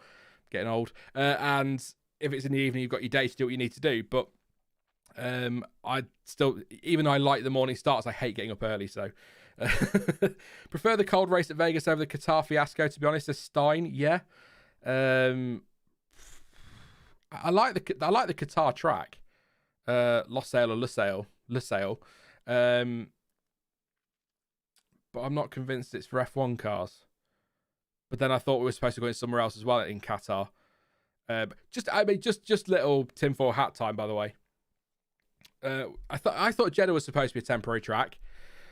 And I think they're still building the other one in Saudi. So I wouldn't be at all surprised if we end up with 2 Saudi Arabian Grand Prix. Ka-ching, money. Qatar, I thought, were building another track as well, but we're still at Lusail. That's got a long contract, so we're going to end up with 2 in Qatar as well. I can see Bahrain, and I could just see a lot of money being exchanged and us racing. At several, 3 races in the US is all right. The country's massive, but just saying. I'm just saying. The trophy's being shit, as a grumpy old race car once told me. It's just an empty cup, which is fair enough. Greg says, I hate the sprint races at races with a different time slot for Australian audiences. It's punish. What do we think of very quickly, the sprint yesterday? I've seen mixed reactions to it. Apart from obviously those on the F1 payroll who said it was the greatest thing we've ever witnessed. It wasn't the greatest thing we've ever witnessed. It was all right. I said to Johns yesterday it was good in DMs. And then I foolishly went and watched it back and I was kind of like, good might be stretching it. It was all right. If I was voting, it'd be all right / okay. And I don't want to see how it was good for us. It was good compared to the other sprint races. It's like that's not a great argument. Also, are we going to get into this now? Why not? It's anybody who says, and I'm not going to look at chat in case you said it because I don't want to aim this at you personally, but anybody who says sprints are better than a practice session, that is not the winning argument you think it is. This is aimed at certain broadcasters and media. It's not, of course it's more exciting than a practice session because practice isn't supposed to be exciting. Practice, and we'll throw testing in there as well, is for the teams to, brace yourself, practice and test. It's not designed for entertainment. That is probably one of the massive reasons why neither of them were ever broadcast. There'll be other reasons behind it as well. Bernie didn't like things getting out and he likes to control all of that with the brand, but big reason was it wasn't entertaining, so why broadcast it? Whereas now that it's broadcast, we need to do something to spice up practice. No, we don't. You just let them practice. They're there to practice. They're there to test. That's what they're there for. They're not supposed to be entertaining. So saying a sprint race is more exciting than practice is not a winning argument because, as I said last week or the week before, I've cleaned things in my house that are more exciting than some practice sessions. It's not a win. I'm pleased to hear that they are considering going to my format that I've been banging on about for about a year to 18 months about, the FP1 Friday morning, sprint qualifying Friday afternoon, sprint race Saturday morning, race qualifying Saturday afternoon, and then the race on Sunday, because that's a nice little build. It flows nicely. You build to the crescendo, as I keep saying, that is the Sunday race. But Karun Chandok, I'm going to read it. I don't like just reading people's tweets, but he said something that I actually quite liked the sound of, actually, because I feel like the sprints need to be more different to the race. I think they need to be more. They need to be a bit more different. So what Karun Chandok said, I'll just read the bottom bit. Was Friday FP1 and sprint race, Saturday FP2. So I assume you're going to Parc Fermé after FP1 and then out of Parc Fermé after sprint and back into it after FP2 on Saturday morning, and then race quali on the Saturday afternoon, the Grand Prix on Sunday, with the sprint race on the Friday afternoon or the Friday evening being reverse championship order, so that it's a bit more exciting. We get some overtaking. It's detached from the main championship because it'll be a separate championship. It feels different to the race, because the problem is, and people don't like this argument, but it's true, the problem is I came into this race, and many of you will as well, knowing that so long as he got off the line first and held off Lando Norris, because of the way he drove the first 24 laps yesterday, Max Verstappen with his tyre management would probably win the race quite comfortably, and he did. People say, well, no, you can't say that. It doesn't give you a prediction for the race. Yes, it does, because the top two is exactly the same. If Perez had got Alonso on the line, the top three would have been the same. Yes, we got there differently, but we had way too many spoilers. We knew what was coming in the race. So that sprint needs to be totally different. So I quite like Karun's idea there. Not a line I've used too often with some of the ideas that come up from some of the people from Sky. But no, I actually quite like that one. So I also think Martin Brundle's right. Simplify it as well. So if we do have to have a separate qualifying for the sprints, we'll call it sprint qualifying. If we have a sprint race, it will be called a sprint race, not just sprint shootout and sprint qualifying. And again, it's a triple header. It's a hat trick for Sky pundits. Ted Kravitz in his notebook yesterday Let's go back for sprint qualifying to having the old qualifying format where you get 1 hour, 12 laps, get on with it. Yeah, all right, we might have a boring first 20 minutes because only 2 cars go out because they want the best track conditions. But so what? It can be different. Let's make the sprint qualifying different. Let's make the sprint race different. Separate them into another championship. Lots more points. I'd even argue maybe be an absolute, I hate the whole participation award world we live in now. But why not have points down to 20th place in the sprint? 20 for the win, 1 for last place. Doesn't matter, it's for the sprint championship. Everyone gets points. It's great. Have some fun with it. Make it different, not what was basically the first stint of the race. We knew what was coming. It would be all about tyre management because the hards were no good. The mediums weren't great. The softs were the tyre to be on. Lots of tyre management. Verstappen gets off the line first. He wins the race comfortably. Norris had the pace to be second, and he was. Perez would be in the fight for P3, and he was. The only surprise today, really, was Aston Martin and the lack of pace in the Mercedes. But then that wasn't a surprise. We saw that in the sprint. So we knew Mercedes weren't likely to win today. It just takes a little bit off the race on Sunday. That's my view. I'll see what you guys are saying. I'm going to end the stream, but Security says I don't agree with the separate championship. I do, because I think it separates it completely. And because you can't award too many points in the sprint because people will get mad. Teams will get mad. Drivers will get mad. The purists will get mad. So if you separate as a champion, you give more points. You can make it a bit more exciting. You can do reverse grids. You can trial some different things. Bring in a point for sprint pole. Bring in a point for fastest lap and all of that. And you could just have some fun with it. But I mean, my preference is to get rid of them and go back to conventional weekends. That's my preference as a 37-year-old that's been watching for 31 seasons, 32 seasons. So that's my preference. But as Tomo said on Twitter a few weeks ago now in response to, I think it was Autosport, they're not going anywhere. They're going to stay. They're not going to listen to us that are saying get rid of it. They're going to stay. So let's tweak them so that they're at least decent. So they're at least something we can enjoy. That's kind of the point I'm taking on this. I would prefer a conventional weekend. But, in fact, no, I wouldn't. Sorry, John, I'm exposing you here, mate. I sent a DM to John a couple of weeks ago and he tweeted it. He asked me first. I said, yeah, you can tweet it if you want because I won't. With a 24 race season, why don't we just condense the weekends down to 2 days? Now, I know that it's never going to happen because they can make money on Friday tickets and circuits will want to make money on Friday tickets. But teams complaining about too many races and it's not good for the engineers and it's not good for the staff and it's not good for this and it's not good for that, not good for whatever else. So why don't we have a 90-minute FP1 session on a Saturday morning, qualifying on a Saturday afternoon, and the race on Sunday? Less practice, great qualifying, great race. Why not? Never going to happen. Like I say, I'm fully aware it's never going to happen because they want to make money. And one final point on sprints, because I was thinking about this earlier and I have to make it. I've gone over my hour and a half. It was always going to happen. But I saw an interesting point made in defense of sprints, which I sort of get, but actually I kind of shut it down in my head quite quickly because somebody said in reply to an F1 post, I think it was, that the problem with Formula One is that they charge the highest ticket price of, I think, any other motorsport, but you get the least entertainment across the weekend. You get the least action. So you just have practice, qualifying, race. So bringing the sprints in is a good idea because it makes people feel like they're getting more value. You're getting more bang for your buck, more value for your money. You're paying the top dollar for the prices, for the tickets, but you're actually getting a bit more action with the sprints. I get that. But that falls flat on its face when you consider that at a sprint weekend, the ticket prices are higher than they are at a standard weekend at the same track.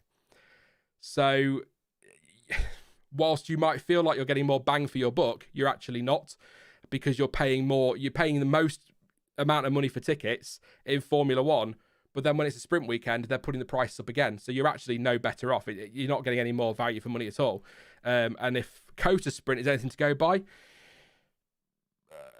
I think I would have rather watched FP2, to be honest, than the Cota Sprint. I think outside of the first 2 laps, which is another argument which doesn't wash, by the way. The first 2 laps were great. Wicked. Let's just have 2 lap sprints then. That's not the defence you think it is. It's better than practice and the first 2 laps were great. It's not a great defence. I'd also make the point, final point on this, I promise, and I'll take some of your comments in chat, then we'll wrap it up. My final point on this one is probably going to fall out of my brain now because I've completely forgotten what I was going to say. I have forgotten. It will come back to me. It will come back. Separate championship, we already have that. Is the best of the rest championship. Laughing my ass off, says Corp. What about just constructors' points in the sprint? Let's really complicate it. That's going to annoy me that I can't make the final point now. That's really going to bug me. Oh, yeah, that was it. There it is.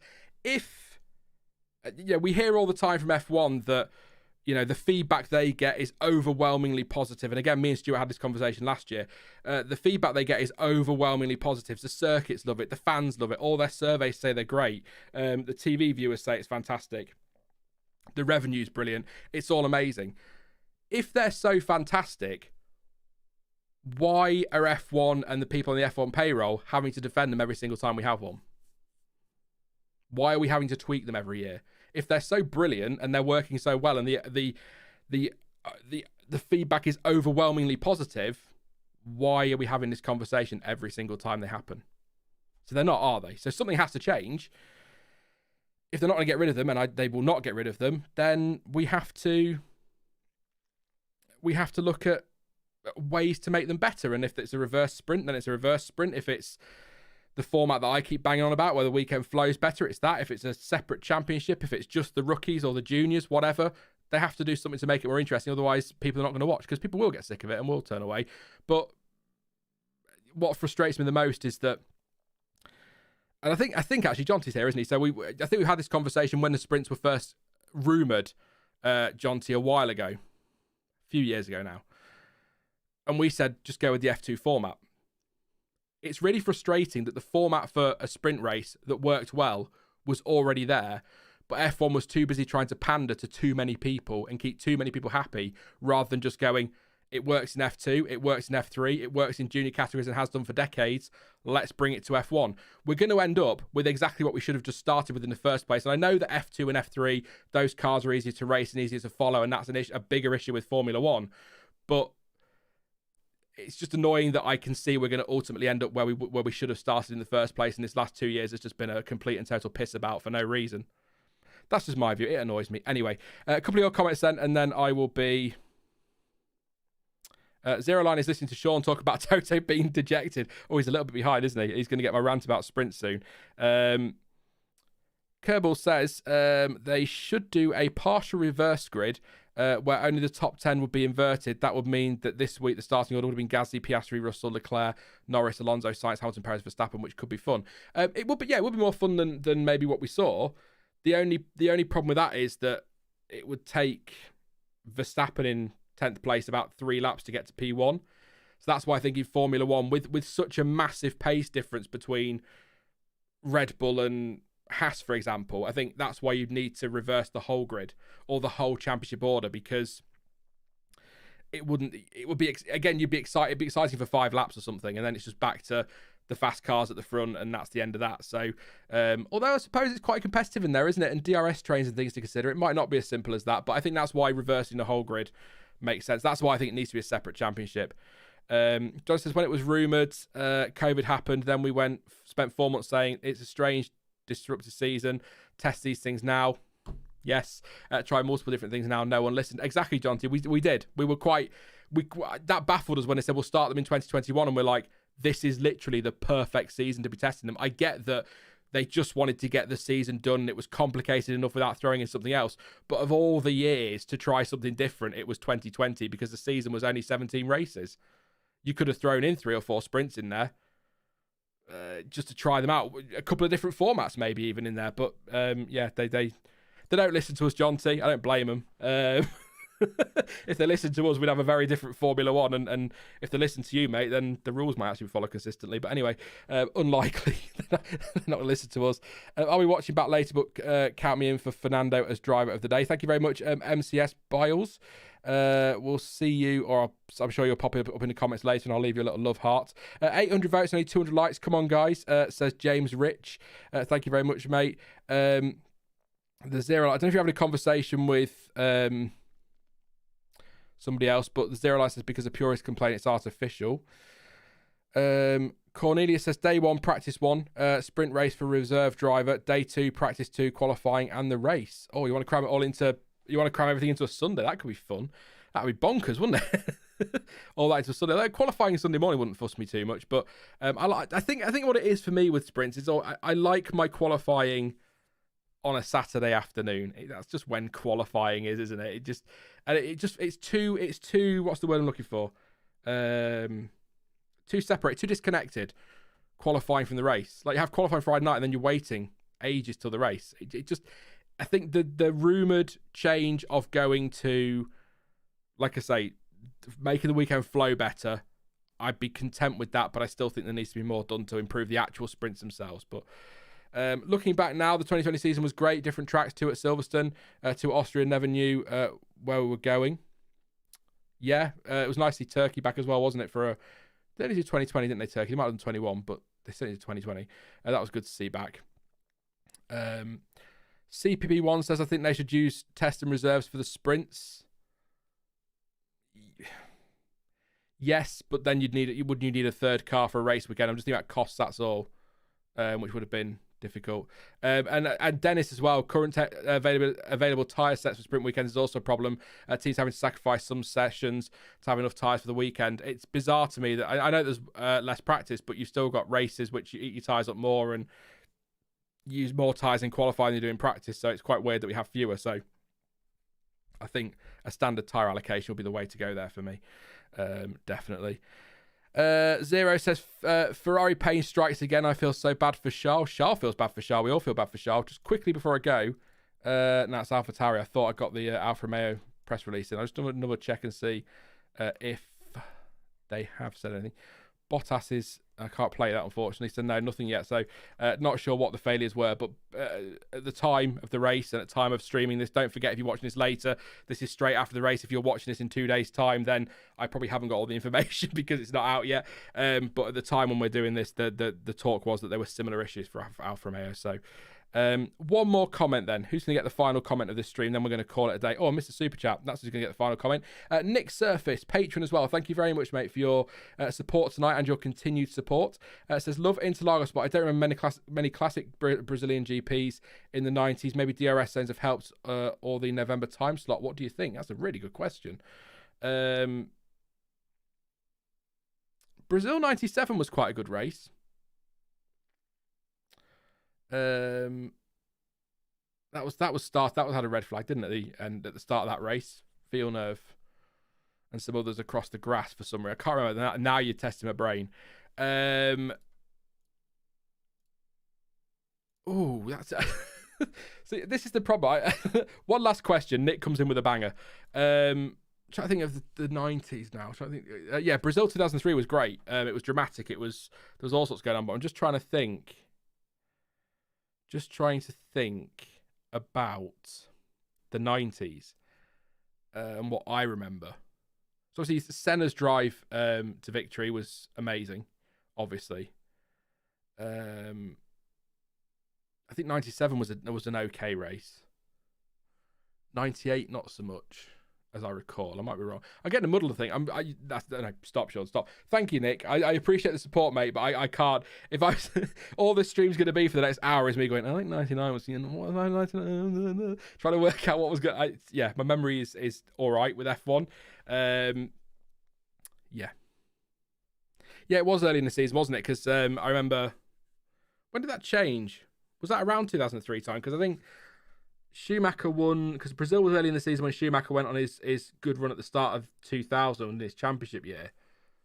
So it would have been soon. Do you know what? I'm going to do this very, very quickly. Very, very quickly. I promise I won't be.